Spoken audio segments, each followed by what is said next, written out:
झटपट पटापट लक्ष्मी जी घर के अंदर प्रसन्न होके अंदर आएंगी घर के पटापट। झटपट पटापट लक्ष्मी जी घर के अंदर प्रसन्न होके अंदर आएंगी घर के पटापट। नाचतो सगळं विसरून पोरी बघता थांबून, निळा पिवळा लाल लाल रांगोळी काढतो वाकून।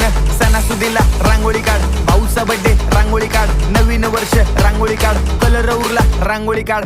उभी लाईन, आडवी लाईन, तिरपी लाईन, वाकडी लाईन, फुल काढ, चिमणी काढ, हत्ती चुकला पुसून काढ। सगळ्यांनी इकडे लक्ष द्यायचं आहे, टेन्शन घ्यायचं नाही, डान्स करत राहायचा। सासूबाई चिडणार आहेत, घाबरायचं नाही, वाईप करत राहायचे आणि सोबत म्हणायचं झटपट पटापट लक्ष्मी जी घर के अंदर प्रसन्न होके अंदर आएंगी घर के पटापट। झटपट पटापट लक्ष्मी जी घर के अंदर प्रसन्न होके अंदर आएंगी घर के पटापट। पाटापुढे ताटापुढे देवापुढे मागे पुढे सगळीकडे चोहीकडे आम्ही खातो बटाटेवडे पाटापुढे ताटापुढे।